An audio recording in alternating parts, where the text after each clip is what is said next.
Hello बच्चों, कैसे हो तुम लोग।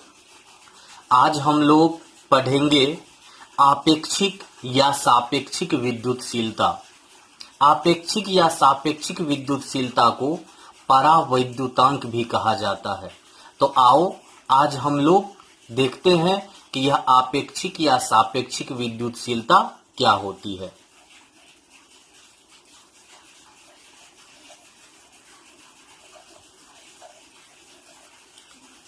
आपेक्षिक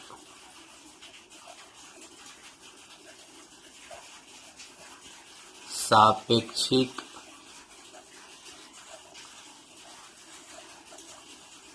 विद्युतशीलता, इसे हम लोग एप्सिलॉन आर से सूचित करते हैं या इसी को कहा जाता है परावैद्युतांक अर्थात के। इंग्लिश में तुम लोग कहते हो रिलेटिव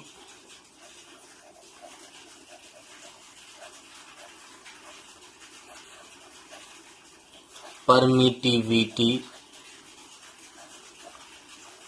और डाइलेक्ट्रिक कांस्टेंट। सबसे पहले बच्चों हम लोग दो आवेश लेंगे और दोनों आवेशों को कुछ दूरी पर निर्वात में रख देंगे। जब कोई दो आवेश Q1 एवं Q2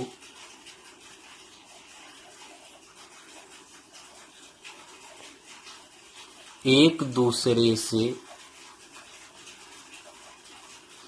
r दूरी पर निर्वात में स्थित हो।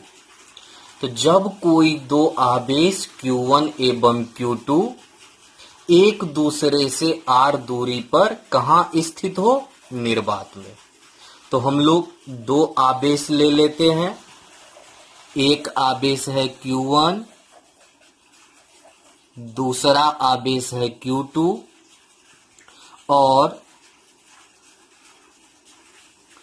यह है दोनों आवेशों को मिलाने वाली रेखा और दोनों आवेशों के बीच की दूरी कितनी है? r।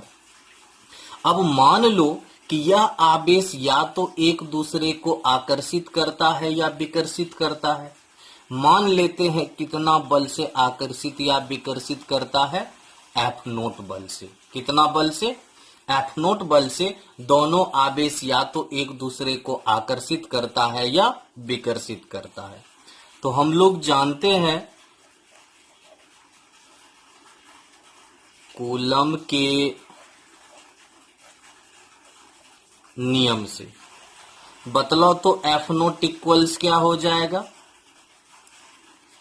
1/4 pi epsilon note modulus of Q1 modulus of Q2 upon कितना? r²। इसे इक्वेशन कंसीडर कर लेते हैं 1, जहां F0 क्या है? Q1 एवं Q2 के मध्य आकर्षण या विकर्षण बल। और एप्सिलॉन नोट को क्या कहते हो तुम लोग? तो एप्सिलॉन नोट को तुम लोग कहते हो निर्वात या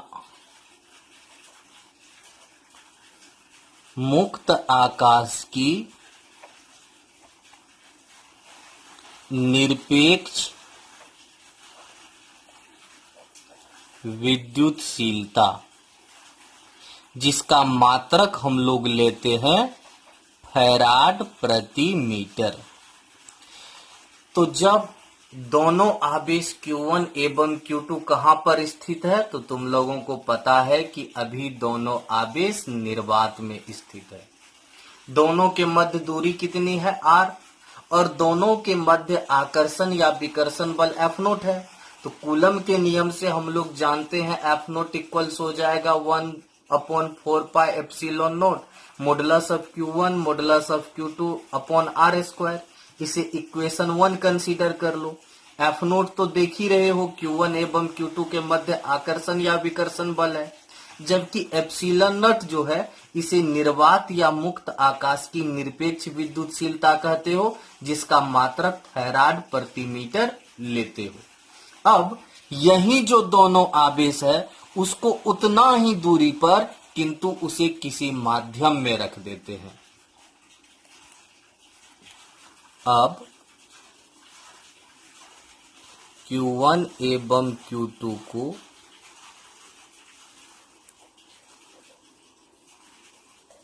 उतनी ही दूरी पर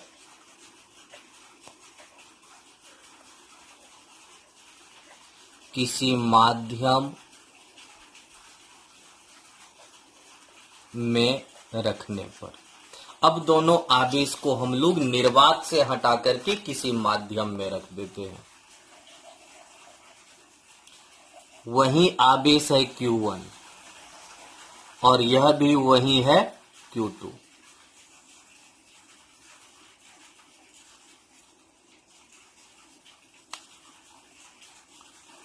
दोनों के मध्य दूरी भी उतनी ही है r, किंतु अब यहां पर निर्वात नहीं है, मुक्त आकाश नहीं है, अब यहां पर कोई न कोई माध्यम है।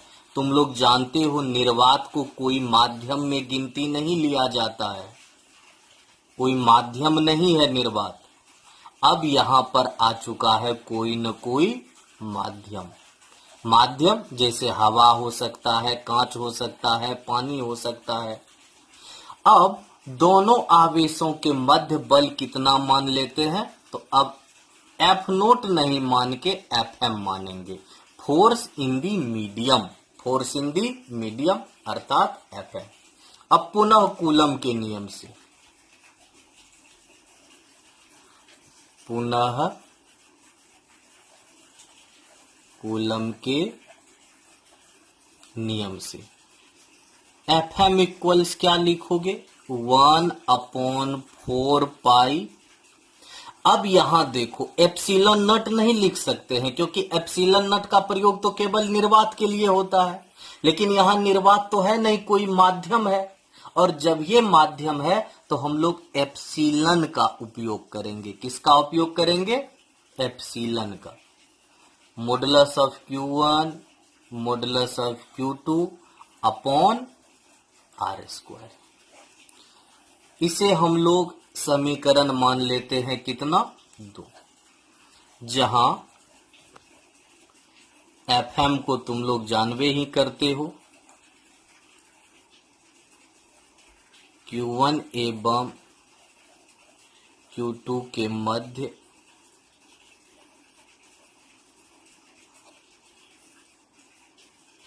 आकर्षण या विकर्षण बल, कहां, निर्वात में नहीं, कहां पर, तो माध्यम में। तो Q1 एवं Q2 के मध्य आकर्षण या विकर्षण बल है माध्यम में। और यह जो है एप्सिलॉन, इसे तुम लोग एप्सिलॉन या एप्सिलॉन पढ़ते हो। तो यह जो एप्सिलॉन है या एप्सिलॉन है, इसे कहा जाता है किसी माध्यम की निरपेक्ष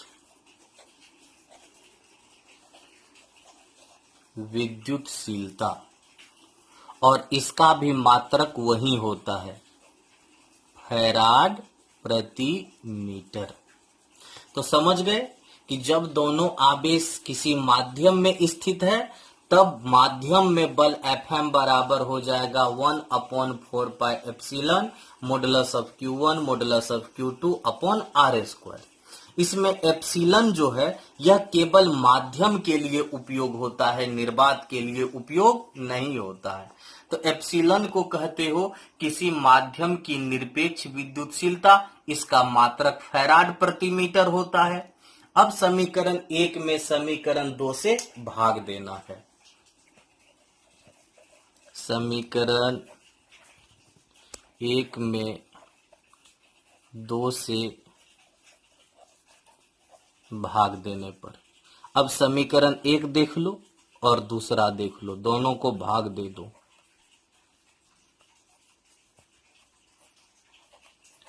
4 पाई Q1 Q2 upon R square 1/4 modulus of Q1 modulus of Q2 upon R square. यह टर्म कैंसिल हो जाता है, तो तुम लोग देखोगे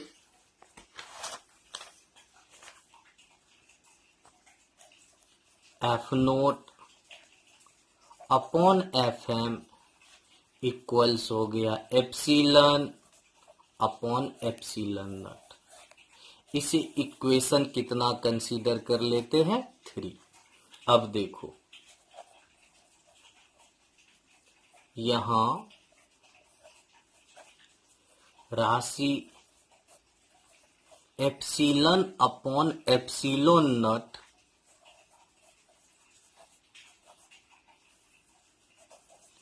माध्यम का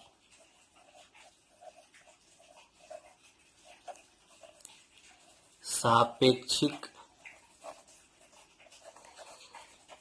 विद्युतशीलता एप्सिलन आर या परावैद्युतांक के कहलाता है। इसलिए एप्सिलन अपॉन एप्सिलन नॉट को क्या लिखोगे, एप्सिलन आर, अथवा के भी लिख सकते हैं। देयरफॉर एप्सिलन इक्वल्स हो गया epsilon naught into epsilon R. से अच्छे से याद रखेंगे कि एप्सिलन इक्वल्स होता है epsilon naught into epsilon R, अथवा तुम लोग इसी को लिख सकते हो एप्सिलन नॉट इंटू के। अब समीकरण कहां से, 3 से। समीकरण 3 देखो क्या है, इक्वल्स है एप्सिलन अपॉन एप्सिलन नॉट। अब इसके बदले एप्सिलन आर पुट कर सकते हो,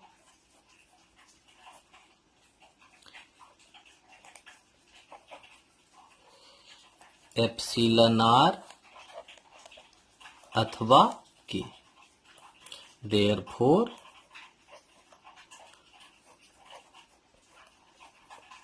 के इक्वल्स हो गया F0 अपॉन Fm। मतलब कह सकते हो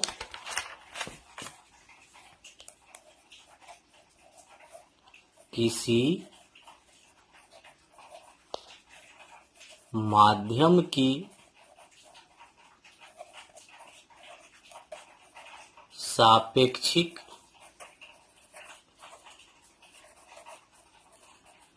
विद्युतशीलता बराबर हो जाता है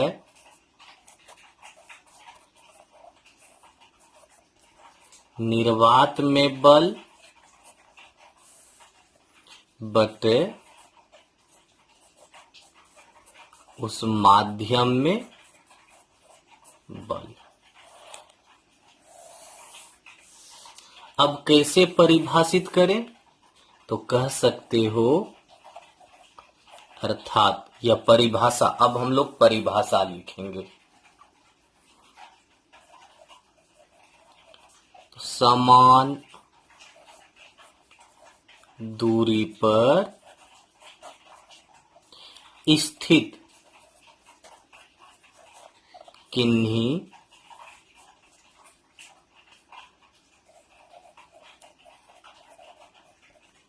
दो आवेशों के मध्य निर्वात में बल तथा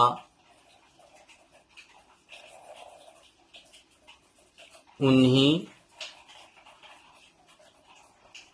आवेशों के मध्य माध्यम में बल के अनुपात को उस माध्यम का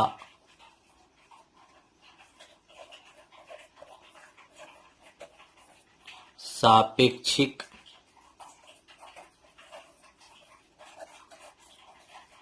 विद्युतशीलता कहा जाता है। तो परिभाषा को देख लो। समान दूरी पर स्थित किन्हीं दो आवेशों के मध्य निर्वात में बल तथा उन्हीं आवेशों के मध्य माध्यम में बल के अनुपात को उस माध्यम का सापेक्षिक विद्युतशीलता कहा जाता है। अब देखो तो तुम लोग Fm इक्वल्स क्या पढ़ा है, देखो तो पढ़े हो 1/4 pi epsilon modulus of Q1 modulus of Q2 upon R square. किसके लिए बतलो तो? माध्यम के लिए। किसके लिए? माध्यम के लिए। अब एप्सिलॉन का वैल्यू पुट करो तो इसका value epsilon naught into epsilon R modulus of Q1 modulus of Q2 upon R square.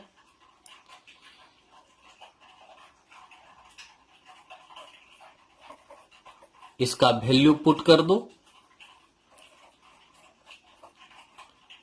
Upon epsilon R modulus of Q1 modulus of Q2 upon R square. Numerical solve करने के लिए यह formula, theory में इस formula को use करेंगे हम लोग। अथवा तुम लोग Fm इक्वल्स यह भी लिख सकते हो 1/4 pi epsilon naught. Epsilon R के बदले के पुट कर सकते हो तो modulus of Q1 modulus of Q2 upon R square हो जाएगा। या इसी को तुम लोग लिख सकते हो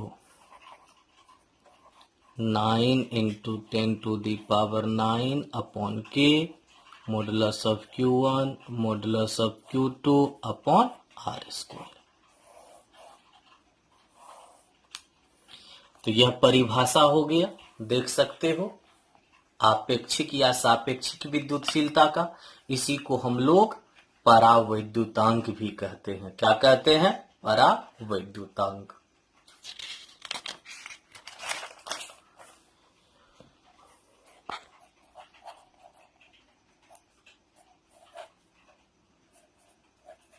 एप्सिलॉन आर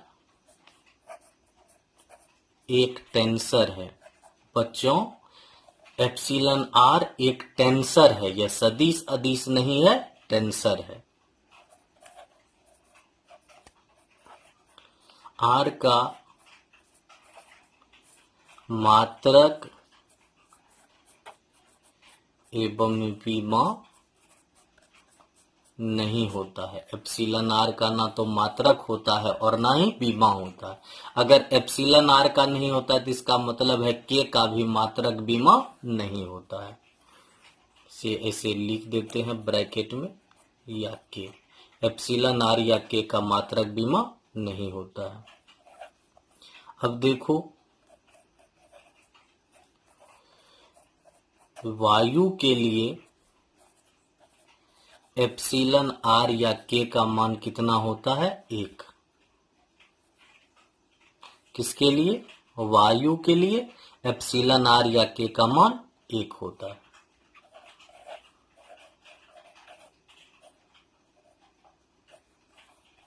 पानी के लिए के का मान होता है 80। तो इसे हम लोग याद रखेंगे। अब आगे बढ़ते हैं।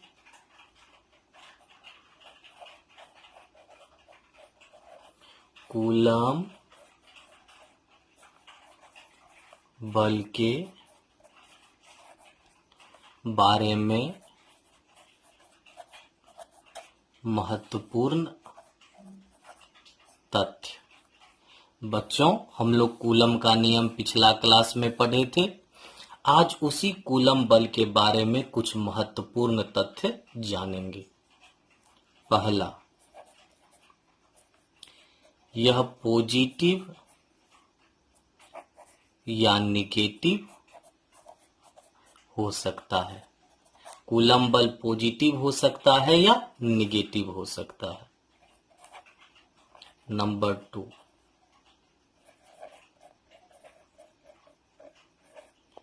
आकर्षक या विकर्षक हो सकता है। तो कूलम बल आकर्षक हो सकता है या विकर्षक हो सकता है। तुम लोग खुद भी जानते हो कि अगर निगेटिव है तो आकर्षक ही होगा और पॉजिटिव है तो विकर्षक ही होगा।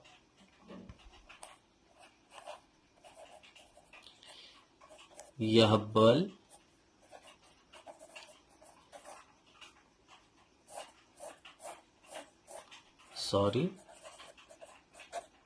प्रकृति का एक मूल बल है। तुम लोगों को 11th क्लास में ही जानकारी मिल चुकी है कि कूलम बल प्रकृति का एक मूल बल है। कौन सा बल है? मूल बल। प्रकृति के 4 मूल बल में से एक बल यह भी है, कूलम बल। यह एक संरक्षी बल है। तुम लोग संरक्षी और असंरक्षी बल पढ़े हो। कूलम बल एक संरक्षी बल है।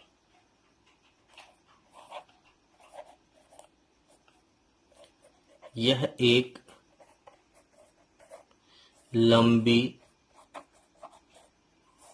परिसर का बल है। मतलब इसका परिसर अनंत हो सकता है, बहुत अधिक दूर तक हो सकता है।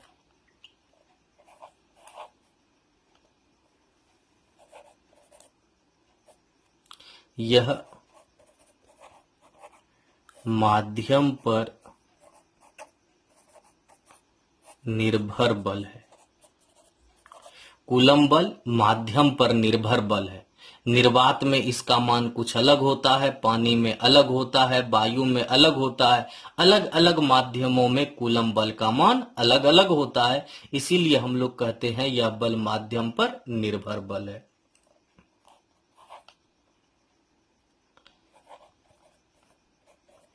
यह बल प्रकृति का एक प्रबल बल है। यह बल प्रकृति का एक प्रबल बल है। यह बल गुरुत्वाकर्षण बल से लगभग 10⁻³ गुनी अधिक प्रबल होता है। तो यह जो कूलम बल है, यह बल गुरुत्वाकर्षण बल से लगभग 10⁻³ गुनी अधिक प्रबल होता है। इसी से तुम लोग अनुमान लगा सकते हो कि कूलम बल प्रकृति का कितना प्रबल बल है। यह बल वर्ग व्युत्क्रम नियम का पालन करता है, अर्थात F व्युत्क्रमानुपाती R²। इसी को तुम लोग कहते हो वर्ग व्युत्क्रम नियम। और कूलम बल जो है यह वर्ग व्युत्क्रम नियम का पालन करता है।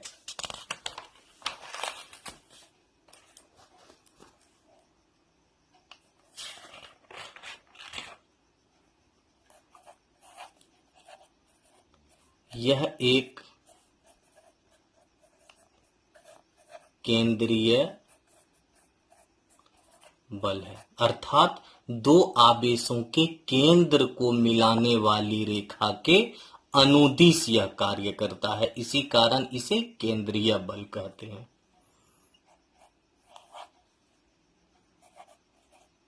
यह बल नाभिकीय परिसर के लिए प्रभावी नहीं होता है। बच्चों, नाभिक का जो आकार होता है, नाभिक का आकार, उसे नाभिकीय परिसर कहते हैं। और यह जो बल है कूलम बल, यह नाभिकीय परिसर के लिए प्रभावी नहीं होता है। अच्छे से याद रखेंगे कि नाभिकीय परिसर का अर्थ होता है नाभिक का आकार, नाभिक का आकार। और नाभिक का आकार तुम लोग जानते हो 10⁻⁻14 मीटर या उससे कम होता है। तो यह बल 10⁻⁻14 मीटर या उससे कम दूरी के लिए प्रभावी नहीं होगा, उससे अधिक दूरी के लिए ही यह प्रभावी हो सकता है।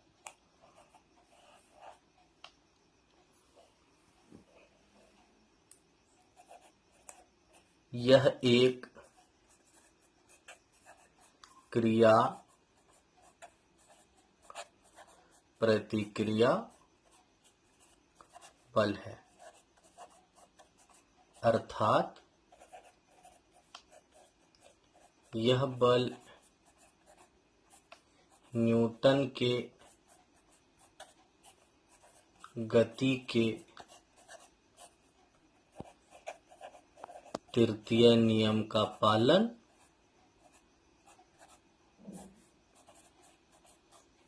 करता है। तुम लोग जानते ही हो कि जो बल न्यूटन के गति के तृतीय नियम का पालन करेगा उसे क्रिया प्रतिक्रिया बल कहते हैं। यह बल अध्यारोपण के सिद्धांत का पालन करता है, अर्थात तुम लोग लिख सकते हो F नेट बराबर सदिश F1 प्लस सदिश F2 प्लस सदिश F3 plus dot dot dot plus सदिश Fn। तो बच्चों, आज हम लोग क्लास को यहीं तक रहने देते हैं। नेक्स्ट क्लास में आगे पढ़ेंगे। तब तक ठीक से रहना, अच्छे से रहना। बाय।